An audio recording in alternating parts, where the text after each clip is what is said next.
Saludos, señoras y señores, y bienvenidos al Mundo por Montera, el canal más audaz para el público más inteligente.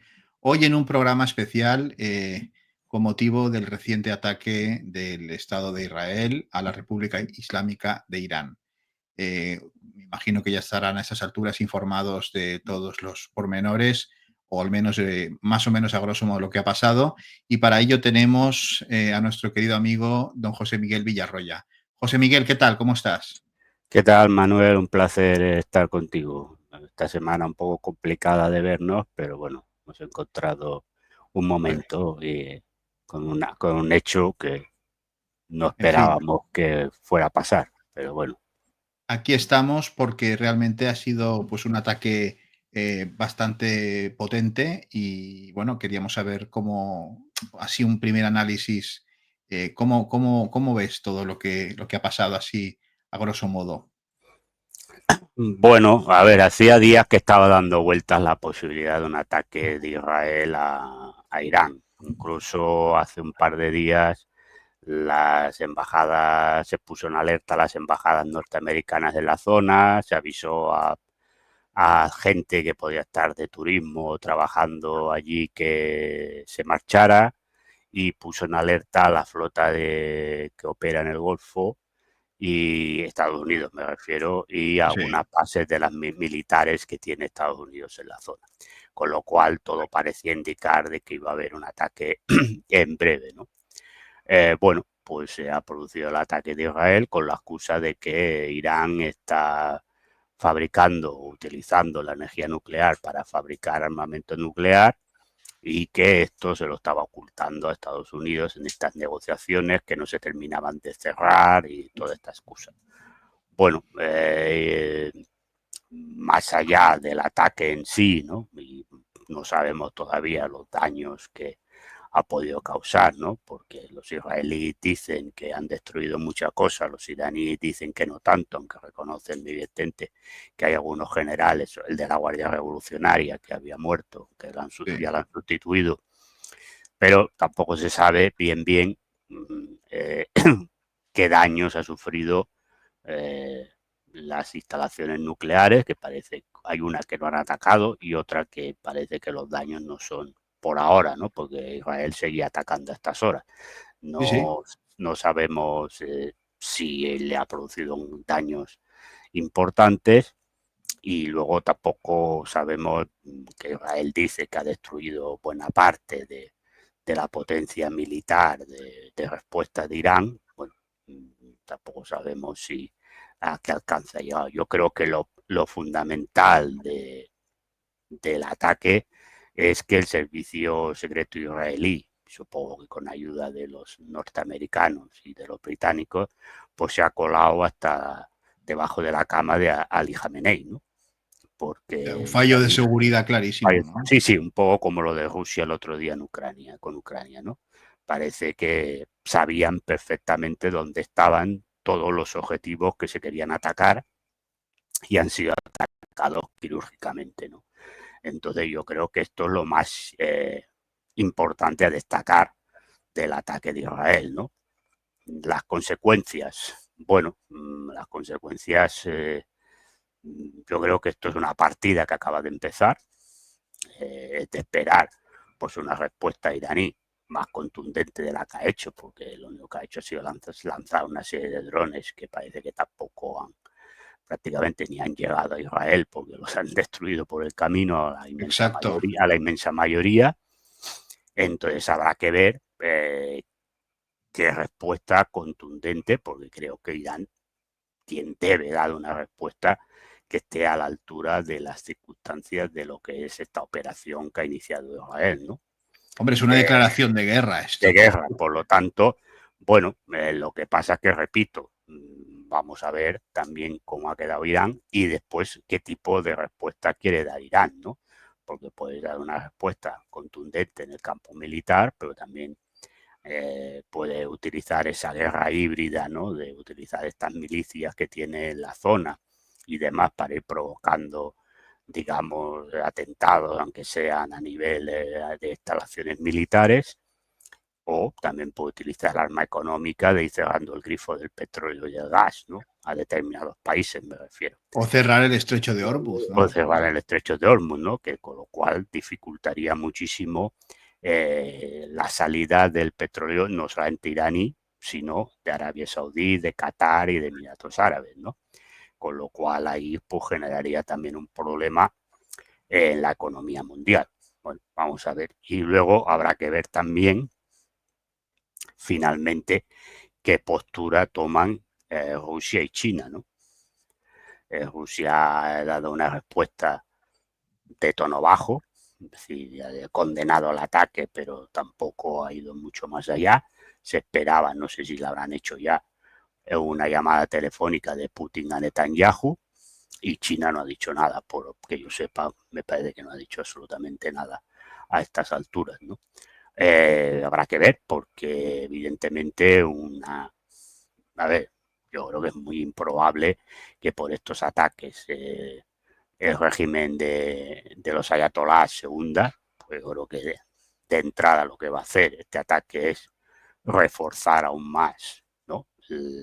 El régimen de los ayatolás, Y al pueblo, ¿no? que al Claro. pueblo va a estar más con ellos porque consideran que esto es un ataque a traición, pero sí es cierto que si hay una disminución del rango de potencia regional de Irán, pues esto también afecta a los intereses de Rusia y de China en la zona, más a los de China que a los de Rusia, porque hay que recordar que Irán formaba parte de esta ruta de la seda por donde pasarían gaseoductos y oleoductos para sacar petróleo y gas de China al mar Mediterráneo, y eso eh, favorecería el comercio chino, ¿no? Eso quedaría bastante tocado. Por lo tanto, habrá que ver finalmente también qué postura toman, no digo de entrar en una guerra y estos dos países, pero sí de dar un apoyo más considerable en cuanto a la entrega de armas o apoyo militar. Es cierto que Rusia está todavía con el tema ucraniano y necesita las armas para ella, pero es cierto que China alguna cosa tendrá que decir, ¿no? Porque yo creo que esto, por mucho que Israel te haya dicho 2 semanas, ahora habla de un mes y pico, esto es una guerra y la guerra depende de dos partes, ¿no? También habrá que ver Yang en lo que hace. Por eso yo creo que esto acaba de empezar. Vamos a ver por dónde discurre el tema. Pues con tu permiso, querido José Miguel, vamos a dar paso a un segundo invitado de lujo esta tarde, que es nuestro amigo don Carlos Paz. Carlos, ¿qué tal? Bienvenido al Mundo por Montera. ¿Cómo estás? Pues un placer, aunque sea para hablar de estas cosas y en un momento triste. Y además me gusta haber coincidido con José Miguel Villarroya, que le admiro y él no me conoce. Pues yo tampoco te conozco a ti, te conozco de nombre y de vista, pero no en persona. Y también es un placer estar contigo hoy. Pues bueno, hemos escuchado las primeras impresiones de nuestro amigo don José Miguel Villarroya. Carlos, ¿cómo son tus primeras sensaciones después de haber visto todo este despliegue macabro? Bueno, pues es un acto de guerra, se están hablando de ataques, es una declaración de guerra. Hace muchísimo que ya nadie te declara la guerra, tiene el plenipotenciario y te da el papel. Han atacado un país soberano de la manera más criminal. Los medios de comunicación están hablando de ataques preventivos, eso no existe, no existe el ataque preventivo que justifique absolutamente nada. Se habla de avances significativos que justificasen en la materia nuclear por parte de Irán, que justificasen estos ataques. Es un ataque injustificable. Yo creo que en muchas circunstancias podemos tener filias o fobias, las mías son conocidas, no voy a ir de moderado ni de persona centrada, pero sí que nos abre este ataque las puertas a una guerra de una magnitud que no hemos conocido. Y es una auténtica insensatez. Si ya era insensata la actitud de Israel con respecto a Palestina, con respecto al Líbano, con respecto a Siria, pasándose por el arco del triunfo todo el derecho internacional. Si ya era esto criminal, este ataque abre las puertas a que muchísimas potencias regionales y algunas globales se pudieran sumar.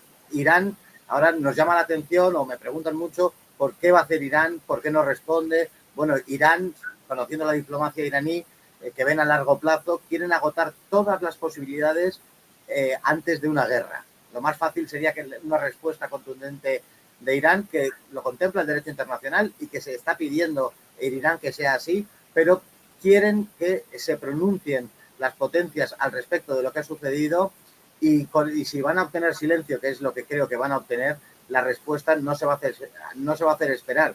Y ya veremos qué es lo que sucede después, porque Estados Unidos está condenado a defender los intereses de la entidad sionista y Rusia y China no se van a quedar al margen porque no van a dejar caer la pieza de Irán. ¿Qué opinas, José Miguel, de lo que comenta nuestro querido amigo? No, coincide con lo que más o menos estaba diciendo yo al inicio, ¿no? Yo he hablado de que iban a hacer Rusia y China. Bueno, claro. Yo creo que van a esperar, ¿no? Claro, en el caso de Rusia habrá que ver también estas negociaciones que mantiene con Estados Unidos, ¿no?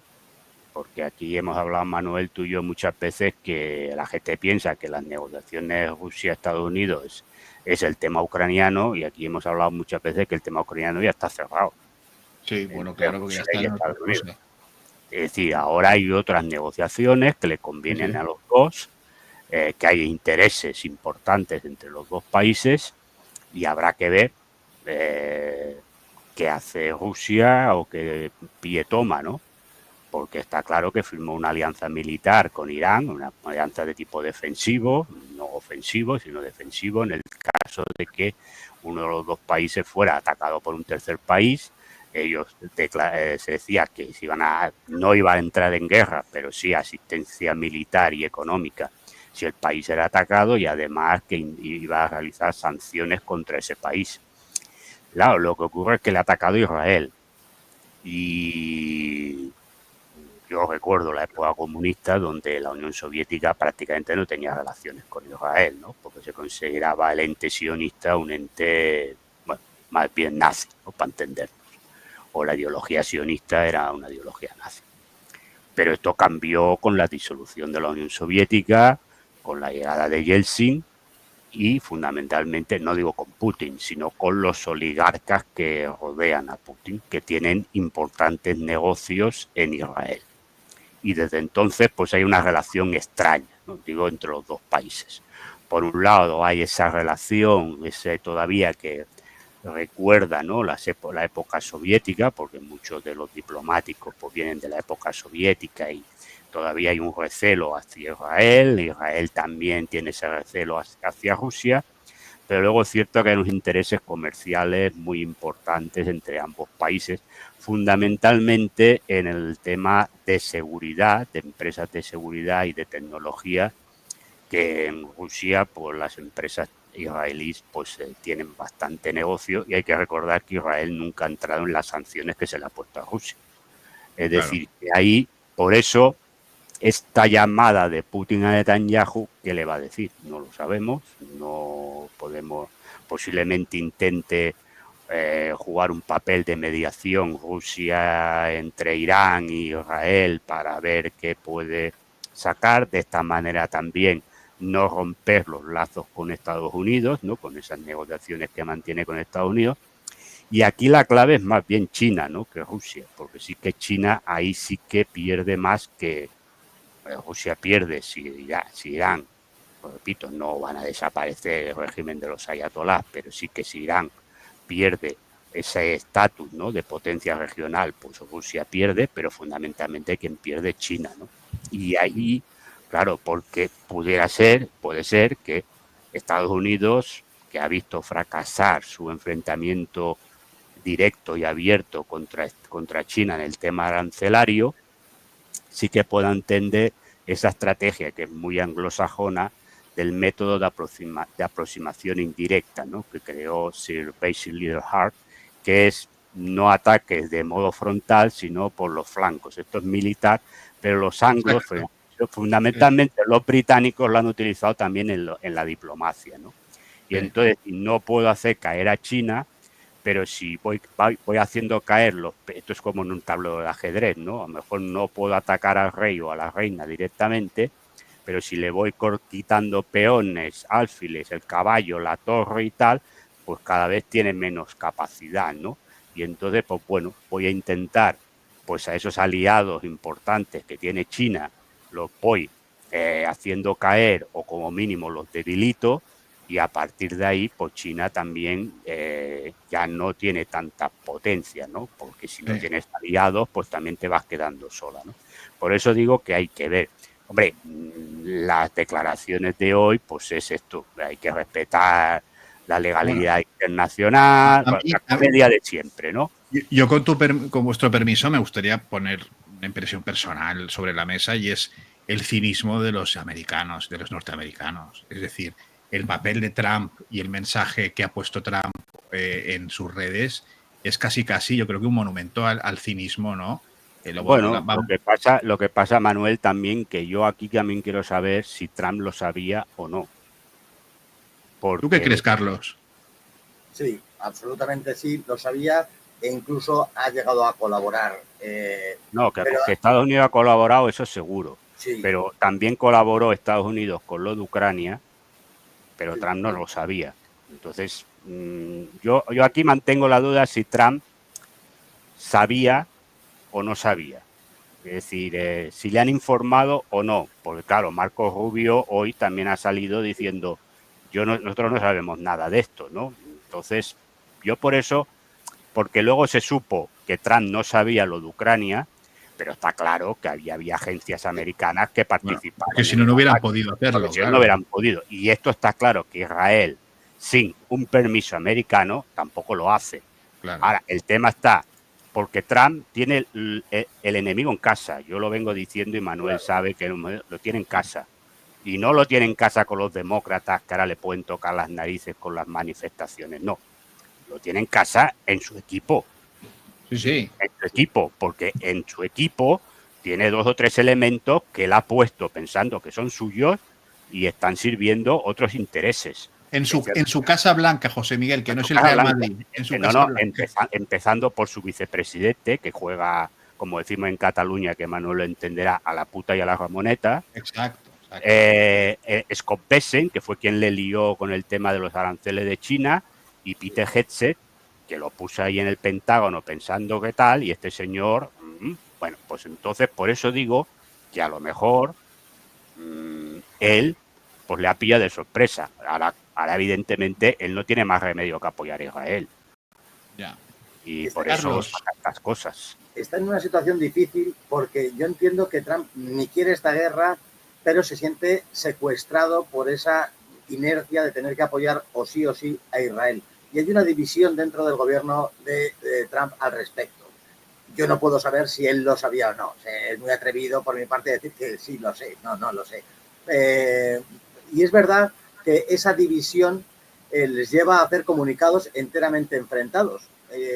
Tú, Manuel, dices hipocresía. La hipocresía anglosajona es connatural a ellos. Legendaria. Pero forma parte del ADN, que dirían aquellos. Sí, si no, no son ellos.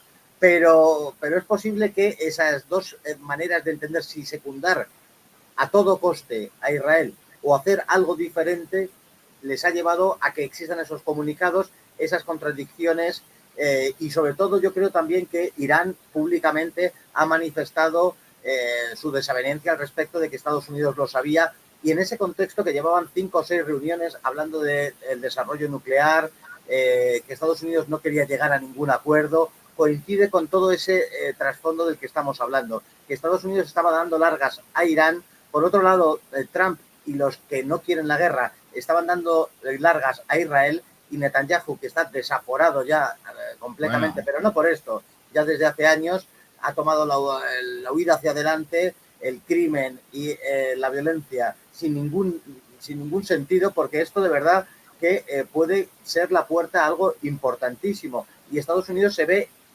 atrapado entre la espada y la pared por apoyar a Israel, secundar todo este horror o no desmarcarse, pero por lo menos intentar sujetar algo a Netanyahu. Pero yo creo que eso ya es imposible hace tiempo.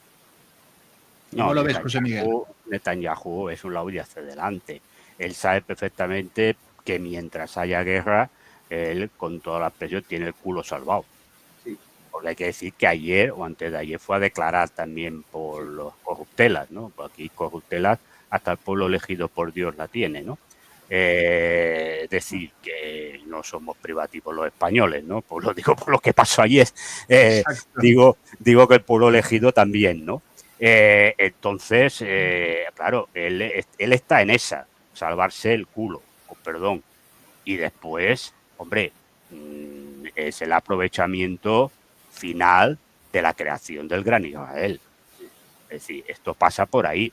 Y él sabe que para crear el Gran Israel, en buena medida, Irán tiene que convertirse en potencia de segundo orden en la región. Eso está claro, porque es el único país que le puede plantar cara, porque a los otros ya están, a ver, Arabia Saudí, Jordania, todos estos ya los tiene el amigo americano comprados para que nos entendamos, y no le van a poner ningún problema, más allá de algaradas contra tal y cual, pero luego efectivamente a nivel efectivo no hacen absolutamente nada, ¿no? Pues por lo tanto, yo creo que son los dos objetivos que tiene. Entonces estaba claro que para conseguir eso es fundamentalmente la parte siria que quiere ocupar y la parte del Líbano que quiere ocupar, necesita que Irán no tenga capacidad militar para poder o bien darle una respuesta directa por parte de ella o bien por seguir financiando económica y militarmente a todas estas milicias chiíes que operan, fundamentalmente Hezbollah en el Líbano y las milicias chiíes en Irak y algunas en Siria, ¿no? Entonces, eso, y los hutis en Yemen, porque jamás nunca ha estado en la órbita iraní. Luego, últimamente, parecía que había algunos contactos, pero nunca ha estado, entre otras cosas porque jamás es suní, ¿no? Y los otros son chiíes. Es decir, y esto es importantísimo en el mundo islámico, aunque la gente piense que no, pero es muy importante. Entonces, ese es el tema, y Netanyahu pues ha tirado por la carrera del medio.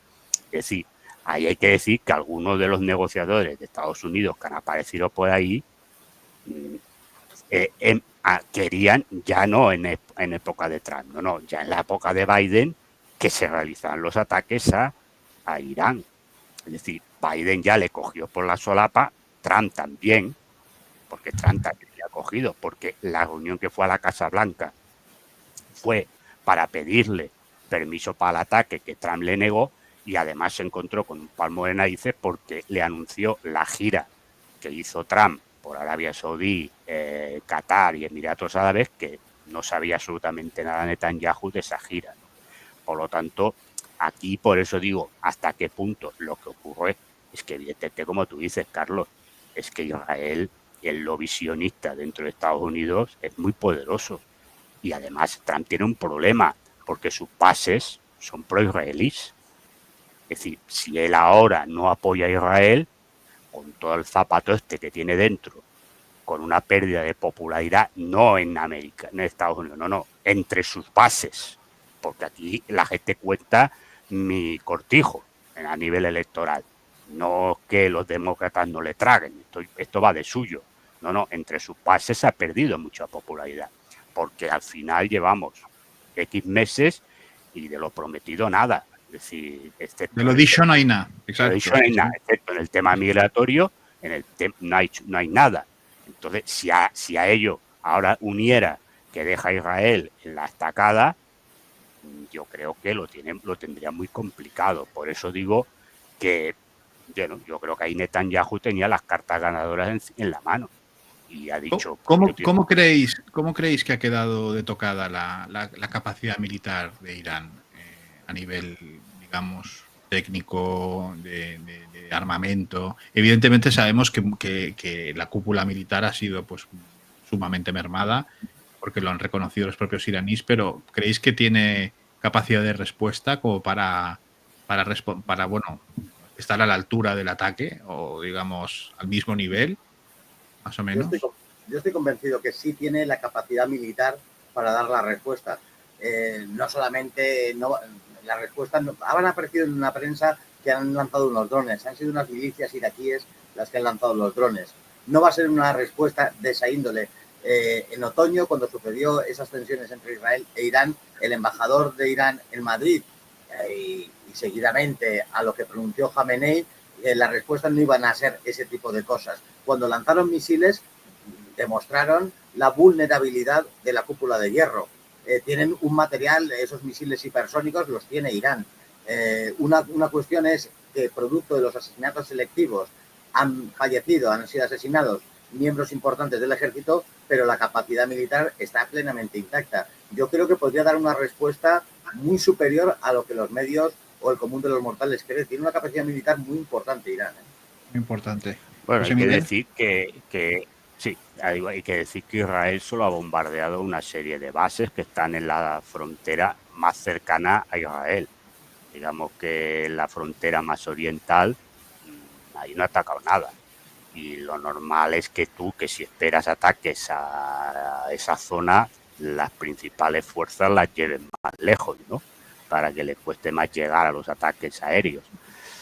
Por lo tanto, hay que pensar que aunque haya sufrido alguna pérdida de capacidad militar, no ha sufrido una pérdida para no poder realizar una respuesta con contundencia, ¿no? A ver, las pérdidas de los generales pues son muy sustituibles, ya han sustituido al general de la Guardia Revolucionaria. Entonces, normalmente, a ver, es verdad que esto te puede generar algún tipo de dificultad, pero son dificultades que se solucionan rápido, porque normalmente se ponen a personas, muchas de ellas que ya están en esas unidades y que saben perfectamente cómo funcionan esas unidades. Por lo tanto, yo ahí en ese aspecto no le veo una pérdida. Yo creo que el problema también Irán en este momento está en shock, pero en shock fundamentalmente por lo que he dicho en la anterior intervención o la primera que estaba yo solo, el fallo de seguridad iraní. Yo creo que aquí es donde está el shock que tiene Irán en estos momentos, porque Irán no pensaba nunca en la vida que los servicios secretos israelíes y evidentemente anglo-estadounidenses se iban a meter debajo de la cama de Ali Khamenei. Claro, esto es el problema. Yo creo que aquí es donde Irán verdaderamente tiene el problema. Y esto es algo que también la población le va a decir, oiga, ¿qué ha pasado aquí?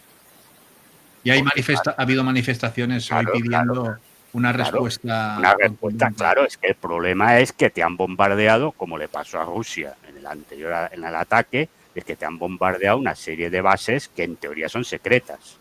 Entonces, si te han descubierto y además han bombardeado ahí específicamente, no en otros puntos, ya sabemos que siempre algún misil o algún dron se desvía, pero te han bombardeado ahí con una precisión, repito, casi quirúrgica, hombre, aquí hay un fallo muy importante de la seguridad iraní. Y yo creo que aquí es donde Irán en estos momentos está en shock y a lo mejor no hace una respuesta muy inmediata, porque yo creo que lo primero que va a hacer es reordenar y depurar responsabilidades en este tema. Yo creo que también tiene una derivada política esto dentro de Irán. Hay que decirle a la gente que el gobierno que hay es de tinte moderado, ¿no? Es decir, incluso no está muy a bien con el líder espiritual que es Ali Khamenei, ¿no? Esto puede provocar una crisis de gobierno, una caída de gobierno y entrar un ala más radical, ¿no? Que entonces a lo mejor lleva... Bueno, lo que está claro es que ¿no?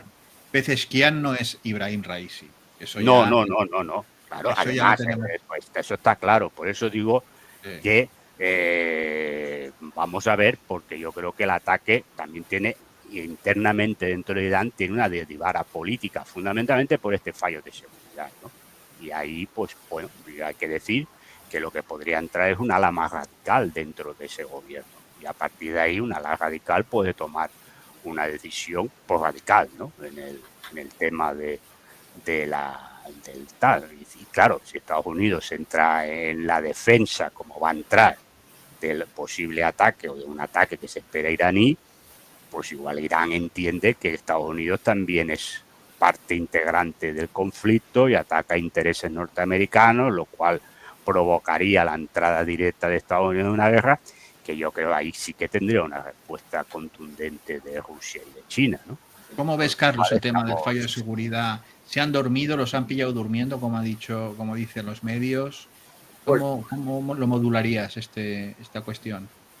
Yo es que ayer se da la circunstancia que ayer por la tarde estuve con responsables diplomáticos y periodistas iraníes. Y les pregunté acerca de esto, porque durante esta semana ha habido movimientos estadounidenses en la zona, en Oriente Próximo, en Bahrein, en Kuwait, en Irak. Es verdad que la diplomacia iraní, pues sabe muy bien poner cara de póker, como algunas veces hablábamos, pero bueno, tengo confianza con esas personas más allá de nuestra relación, tengo amistad y no creo que me mintieran. Y les vi muy tranquilos, estuvimos tomando café ayer hasta las 7:30 de la tarde. Les pregunté acerca de la posibilidad de un ataque y me dijeron que no. Y yo también lo explico por otra cuestión. Irán lleva desde que se instaló en el 79 la Revolución Islámica siempre amenazada.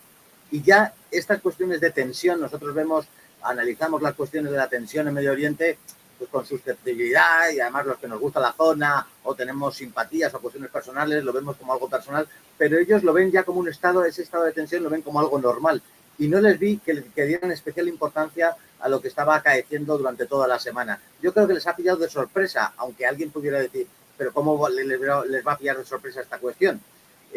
Y con ese trasfondo de confianza y de lo que estoy hablando, pues no justifica que tengas un fallo en la defensa de tu espacio aéreo, lógicamente. Pero es que están acostumbrados a que siempre estén en este estado y no se esperaba. Yo creo que ni ellos lo esperaban. Yo también pensé que iban a tardar más, que no iba a ser de esta manera. Estados Unidos le había frenado a Israel varias veces. No veía que iba a producirse este ataque. Y todo ese contexto ha hecho que haya habido un fallo. No puede ser admisible lo que ha sucedido y espero que haya depuraciones porque bien la merecen, lógicamente.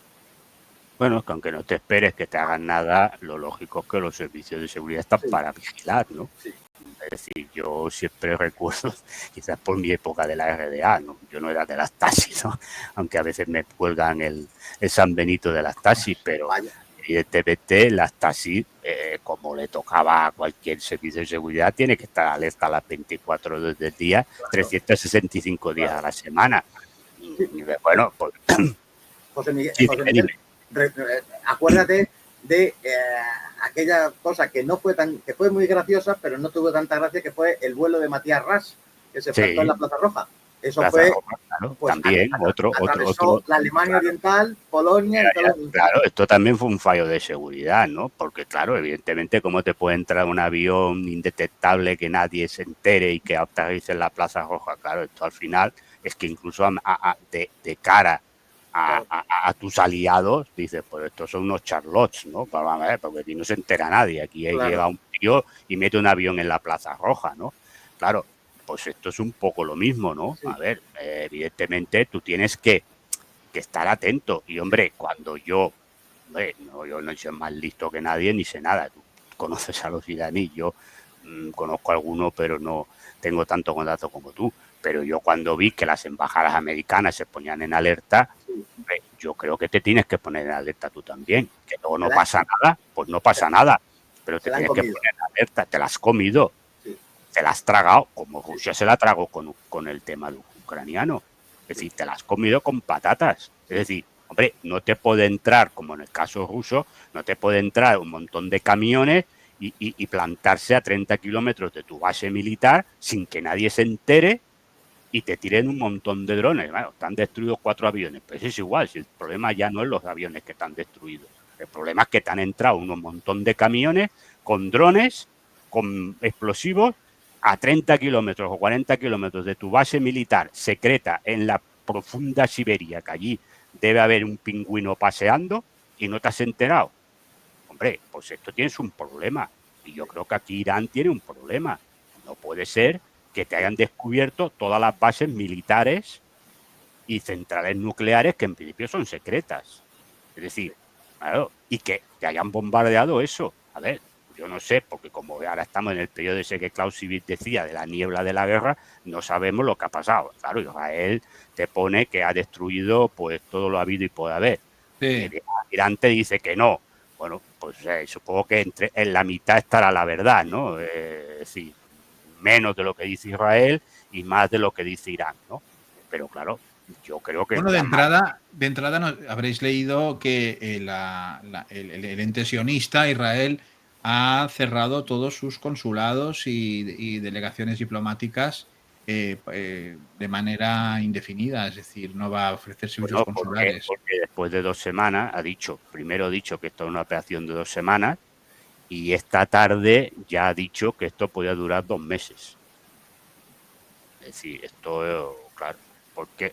Porque repito, el tema de una guerra son 2 partes, no es una. Puedes decir que la guerra va a durar 1 mes o 2 meses. Bueno, dependerá del otro si se rinde o no se rinde, ¿no? Porque si el otro sigue combatiendo, pues la guerra puede durar hasta que el otro decida dejar de combatir.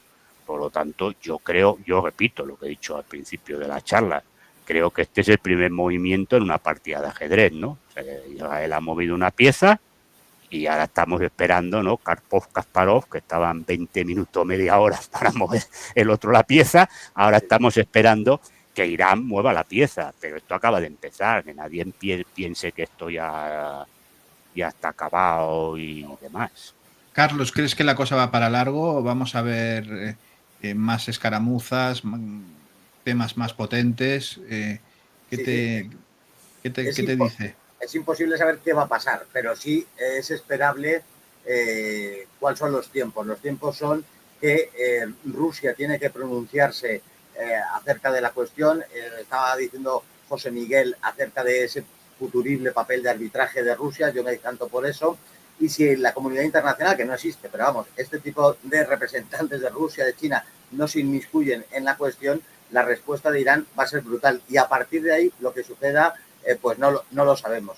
Pero sí quisiera que no se pase 2 cuestiones. Había anunciado en estos días Irán unos papeles acerca de cómo habían trabajado los servicios de inteligencia iraníes dentro de Israel, que siempre yo creo que se magnifica, aun siendo buenos los servicios de inteligencia israelíes, pero se magnifican y se minimizan otros. Ha hecho un muy buen trabajo de inteligencia Irán, ha conocido lugares estratégicos que podían hacer mucho daño a Israel. Yo creo que esto lo ha precipitado de alguna manera. Y la segunda cuestión de cómo el islamismo de Al-Qaeda, que está en Siria, ha abierto su espacio aéreo para que pasen los drones. ¿Te quedaba alguna duda de eso? Claro, no había ninguna duda por parte de los que están presentes. Pues pero para de los que están ahora, pues para eso apoyaron, Israel los apoyó para echar al Assad, ¿no? Claro. Totalmente, pero para los que nos escuchan, que les quede bien claro otra prueba más de cómo el islamismo está en connivencia con el sionismo. Sí, bueno, pero es que ya lo has reconocido, ¿no? Ya viste el vídeo aquel que tuve la discusión con aquella señora, ¿no? Cuando le dije que había financiado a Hamas, ¿no? Es que algo que sabemos, la gente, claro, yo no pretendo que la gente sepa toda la vida, pero habrá que recordar que cuando Israel invadió el Sinaí, no expulsó a los hermanos musulmanes, que son el germen de Hamas. Estamos hablando de los años 80 del siglo pasado, ¿eh? Netanyahu estaba haciendo la mili en Jericó. En Ceuta. Con Franco, ¿no? Ahí los dos. No, lo digo porque, claro, es que las cosas en la vida habrá uno que informarse, ¿no? Cuando va a hacer una tertulia, no sé qué. Y más si tiene que hablar del tema, más ¿no? Si tiene que hablar del tema. Entonces, es decir, hombre, y yo recuerdo en la realidad que te lo decía, gente. Claro. Es decir, no, estos señores, a ver, que esto yo lo dije porque la señora me interpeló llamándole que eran unos terroristas. Dije, no, terroristas no. Estos señores están pagados por quien está pagado. Y además, ¿han hecho alguna vez algún atentado contra Israel? Excepto lo del 7 de octubre, ninguno. En todos los años de existencia. Ninguno. Por lo tanto, vamos a ver. Es decir, y aquí todo el mundo lo sabe. Es decir, yo con eso no quería poner, porque alguno luego me acusó de que yo estaba destrozando la resistencia palestina. No. Yo no pongo en cuestión, al contrario, totalmente mi apoyo a la resistencia palestina. Pero uno también tiene que saber con quién está jugando. Claro. Entonces, a ver, la realidad de Hamas es esta. Oiga, el último pago de Israel a Trapilla Qatar fue en el mes de septiembre. El mes de septiembre anterior al 7 de octubre. Y eso está demostrado. A partir de ahí, y además, ¿dónde viven los líderes políticos de Hamas? En Qatar. Claro. Si los quieres detener, mira dónde están. Porque ya que Israel quiere matar a todos los líderes de todo el mundo, ¿por qué no hace un atentado en Qatar? ¿No? O a estos señores los va a detener. No, pues oiga, pues en blanco y en botella leche. Claro, luego sale Netanyahu y dice, me he colado, nos hemos colado, hemos mantenido a estos señores y ya está. Bueno, pues muy bien. Bueno, pues pero es que además, es que Al-Qaeda, entre Estados Unidos y Israel la han financiado, y Gran Bretaña. Oiga, aquí lo hablamos con Manuel no hace mucho. A ver, en la primavera siria, la primera, no esta, los señores de Al-Qaeda que estaban heridos iban a los hospitales israelíes. Exacto. Eso lo viví in situ en Siria. Claro, y ¿Eso lo viviste tú, Carlos? Sí, claro. Sí, aquella época, y he visto ataques sincronizados del Estado Islámico con Estados Unidos. Claro. Y tú te acordarás que lo debiste ver, que los milicianos de Hamas cruzaban Israel sin problemas para ir a luchar con el ISIS contra al-Assad. Pasaban sin problemas porque Gaza está cercada por Israel. Es decir, no venía Alá a llevarse a los milicianos de Hamas. Cruzaban el Estado de Israel sin ningún tipo de problema. Es más, hasta cogían armas israelíes. Es que por eso lo he querido sacar, porque creo que es importante remarcar y que no se olviden las fortísimas relaciones, la simbiosis que existe entre Occidente, el sionismo y el islamismo. El islamismo, claro. Y además, es decir, Al-Julaini, o como se llame ahora, porque este señor va cambiando. Bueno, este señor tiene más nombres que más nombres que, vamos, que Satán. Que la bella Lola, ¿no? Que va cambiando de nombre cada 2 por 3, ¿no? Es decir, claro, este señor nunca ha dicho nada de la ocupación israelí de toda la zona de los Altos del Golán y más allá, porque prácticamente están las afueras de Damasco en estos momentos. No ha dicho absolutamente nada. Ahí está, muy tranquilo, son mis amigos. Dice, pues tus amigos te han quitado medio país. Pues bueno, no sé, claro. Luego he leído, no sé si lo habéis leído vosotros, que el que se ha puesto en marcha y ha dicho que ha dado orden a su aviación que ponga, que se ponga en marcha ha sido Erdogan, turco. Porque se quiere quedar la parte norte de Siria. Sí. Claro, lo que está diciendo es que dice, no, es que no es para proteger mi espacio aéreo. Oiga, no, están entrando por Siria, no por Turquía, los drones. Pero claro, los señor lo que quiere quedarse es la parte norte de Siria, claro, ya está. Y esto es, bueno, pues uno más, pero vamos a ver, es que aquí hay toda una serie de personajes que, claro, cuando se dice, no, que tal, no, juega a lo que juega, a ver, hace bien, ¿no? Porque al final cada uno va a sacar lo suyo, pero este es un personaje que lo mismo está con este hoy, mañana está con el otro y pasado con el de más allá, porque en el tema de Ucrania, pues sí, se pone voy a negociar, pero luego por otro lado le está pasando drones y misiles a Zelensky, ¿no? Es decir, vamos a un lado y vamos a otro.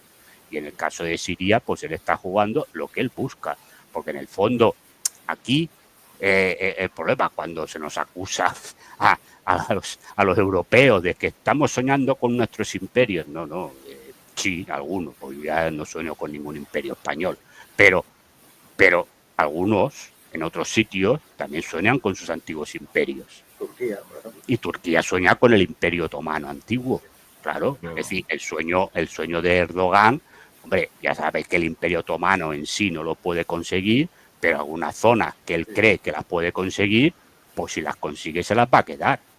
Y por ahí pasa, porque él ahí defiende pues el desmembramiento de Siria y el desmembramiento del Líbano, que formaban parte del Imperio Otomano. Claro, y a ocupar el Imperio Otomano sería ocupar Israel también, cosa que ahí ya se encontraría con un problema. Es otro cantar. Y si se queda algo de Irak también, porque Irak también formaba parte del Imperio Otomano. Claro, es que aquí cada uno juega su carta también nacionalista, imperialista, ¿no? Amén de lo que vamos a, como decimos en Cataluña, Carlos, al negocio, ¿no? Porque, el negocio, claro. Sí, porque después, claro, el norte de Siria es donde están los principales pozos petrolíferos, ¿no? De Siria.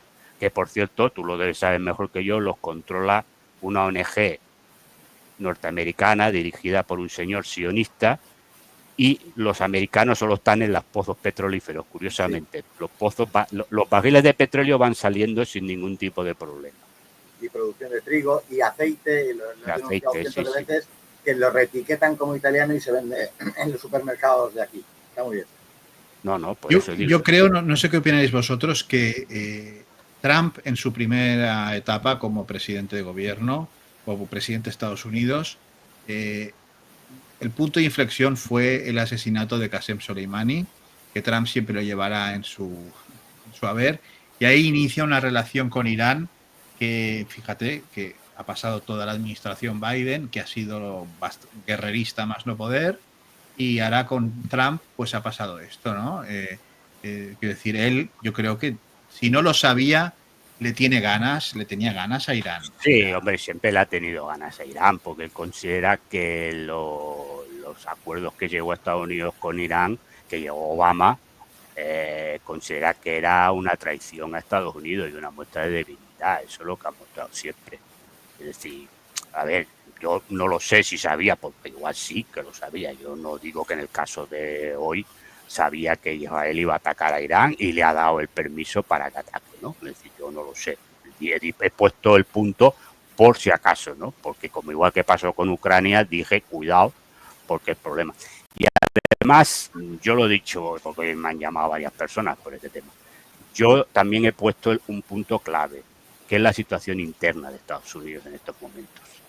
Bueno, Estados Unidos es un país, yo siempre vengo diciendo, cuando la gente me dice la decadencia americana, no, la decadencia americana está dentro, no fuera de Estados Unidos. Estados Unidos fuera aún tiene capacidad para imponer, no en todos los sitios, pero sí en muchos sitios, para imponer sus bemoles, para entenderlo. La decadencia americana está dentro, porque tiene una sociedad rota por temas socioeconómicos, pero también por temas culturales. Es decir, hay dos Norteaméricas, o tres, o cuatro. Y esto se ve claramente ahora, pero ahora porque ha salido a la luz, pero esto lleva años. Y ahí es donde tiene el problema. Entonces, este problema que Estados Unidos lleva décadas arrastrando, no es por Trump, lleva décadas. Este problema ya estuvo antes de la Segunda Guerra Mundial. Antes de la Segunda Guerra Mundial, Estados Unidos ya tenía un problema interno gravísimo. ¿Cómo lo solucionó? Pues con la guerra. Porque la guerra une a los pueblos. Y ahí Trump sí que puede jugar la carta. Porque, claro, mañana hay la celebración del 79 aniversario del señor, hace un desfile militar, va a haber protestas de los contrarios a Trump, pero también mañana va a haber manifestaciones en muchos puntos del país a favor de Trump, que van a coincidir en algunas ciudades con los que se manifiestan contra Trump, más los temas de los inmigrantes que siguen montando el tema. Con lo cual mañana, cuidado en Estados Unidos lo que puede pasar. Que no se lo carguen, ¿eh? No, digo de enfrentamiento entre la gente. Bueno, pero ya sabes que en Estados Unidos... Ya, pues, se lo carguen, pero me refiero que ya independientemente de eso, que se lo pueden cargar, digo que mañana puede haber un enfrentamiento gordo entre la gente. Sí. Claro. Y ahí esa carta de una guerra que en el fondo genera un consenso, porque una cosa es Gaza, ¿no? Y ahí sí que hay una ruptura en la población americana que no está por la labor. Pero otra cosa es Irán, ¿no? Y ahí sí que puede generar un consenso que haga que este suflé de que puede estallar dentro de América, ¿no? Yo no digo una guerra civil, pero sí que enfrentamientos gordos entre la gente, pues eso baje el suflé, este suflé. ¿Cómo lo ves, Carlos, el tema? Sí, hemos juntado varias cuestiones. Es verdad que siempre los republicanos querían un acercamiento con el mundo árabe, pero no con Irán, y los demócratas enteramente a la inversa. En el caso de Trump, además, tiene una inquina que arrastra desde el primer mandato, y el momento culmen fue el asesinato del general Qasem Soleimani, indudablemente. A partir de ahí, si no antes, cuando hablas con responsables iraníes, ahora al calor de todas estas reuniones que han tenido por la cuestión nuclear, te dicen abiertamente, cuando tienen confianza, que no confían en la palabra estadounidense. No hay manera de confiar en Estados Unidos. Conocen la historia de Estados Unidos y buenas muestras ha dado de ello toda la historia de Estados Unidos. Entonces, intentar, por eso digo que debería ser Rusia, como decía también José Miguel, debería ser Rusia el que hiciera el arbitraje, porque el arbitraje de Estados Unidos no se lo cree nadie en Oriente Medio, lógicamente. Es parte, ¿no? Es parte. Claro, es que es parte del follón.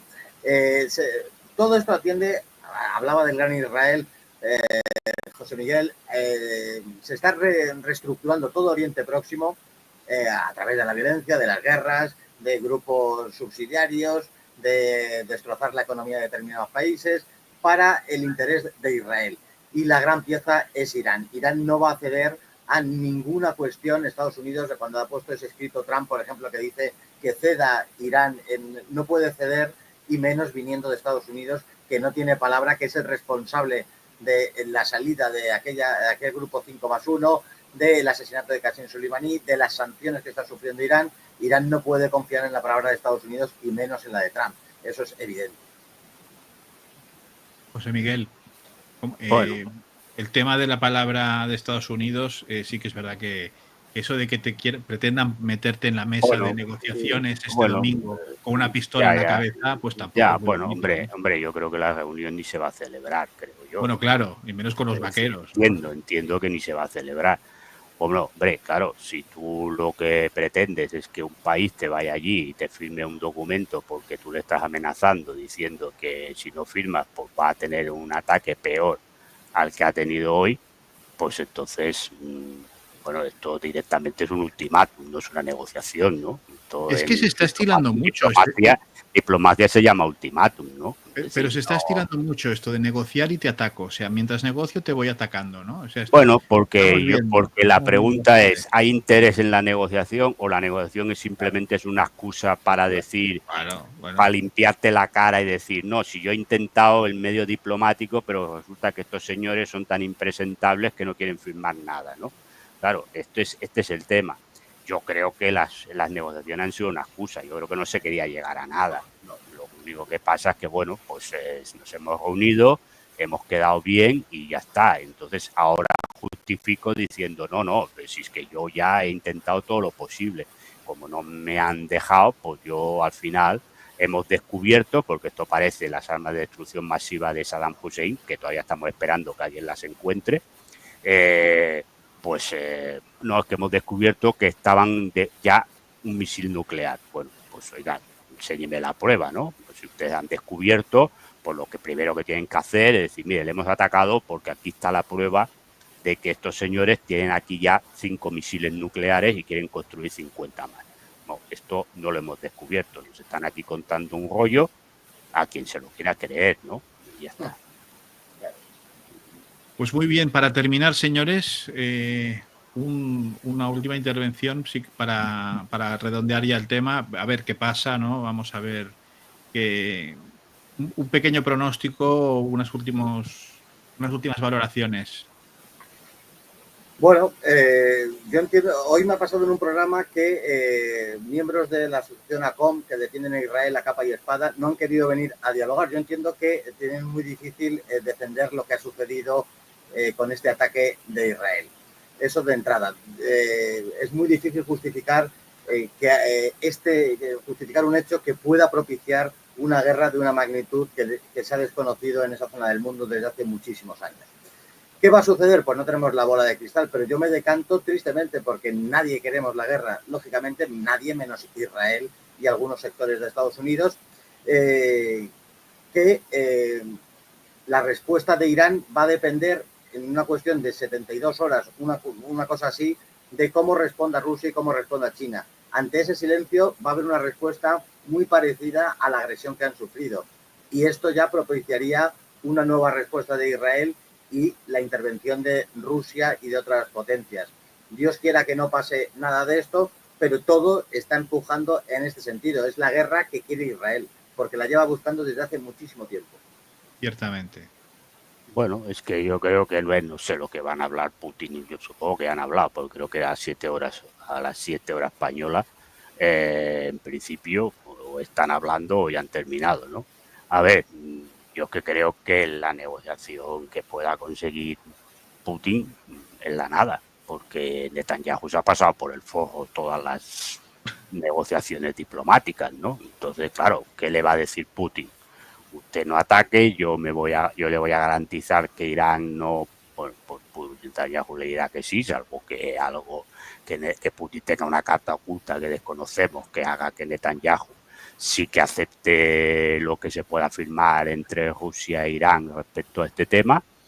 Y está claro que si Israel continúa, Irán tendrá que responder en algún momento, y como dice Carlos, creo que va a ser una respuesta contundente a la altura de lo que está pasando.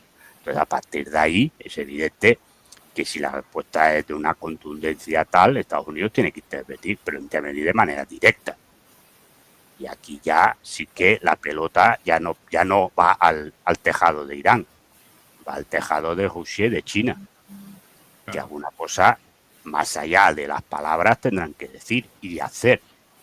Y entonces sí que ya podemos entrar en una dinámica ya más peligrosa y mayor, que no se circunscriba única y exclusivamente a la zona. Porque hay que recordar que las escaladas no solamente las buscan Netanyahu, las buscan algunos más en otras zonas. Y al albur de que hay escalada aquí, pues igual escalamos también por acá, ¿no? Es decir, entonces yo creo que entramos en un terreno incógnito y peligroso en función de cómo se vayan desarrollando los acontecimientos. Pues muy bien, caballeros, seguiremos este tema muy de cerca porque realmente ha sido impactante. Puede ser la puerta, como aquí ya se ha dicho, de una escalada como nunca se ha podido ver a nivel de, porque por la capacidad técnica y destructiva del armamento actual y demás, puede ser una cosa muy grave. Lo seguiremos de cerca, pues a este sionismo desatado, ¿no? Que estamos viendo su verdadero rostro, ¿no?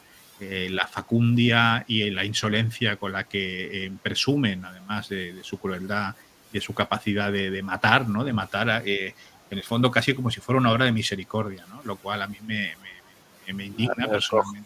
Coge palabras de la Biblia, algunos textos bíblicos del Antiguo Testamento, es decir, que el Nuevo Testamento no está en la Biblia.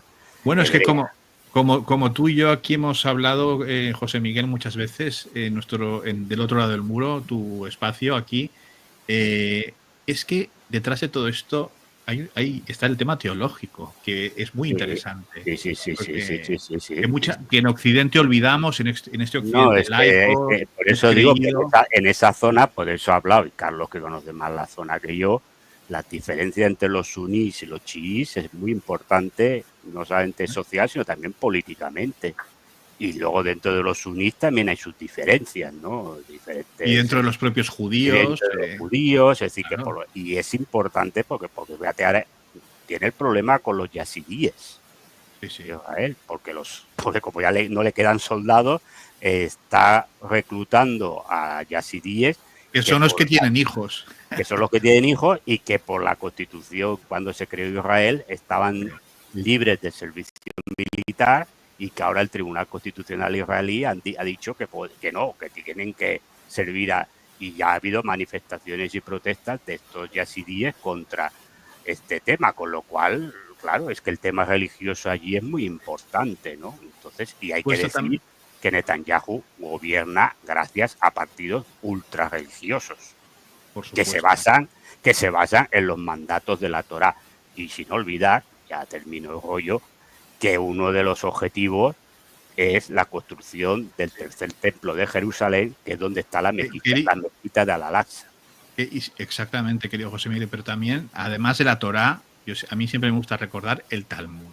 El Talmud y la Mishnah. Y la Mishnah, pero el Talmud nunca se menciona, pero tiene mucha enjundia, sobre todo, el que más utilizan es el Jerosimilitán, que es el Talmud de Jerusalén, porque el Talmud babilónico es más laxo, que es el que escribieron los exiliados judíos en Babilonia cuando Nabucodonosor destruyó el primer templo de Jerusalén y se llevó a la mayor parte del pueblo del reino de Judá,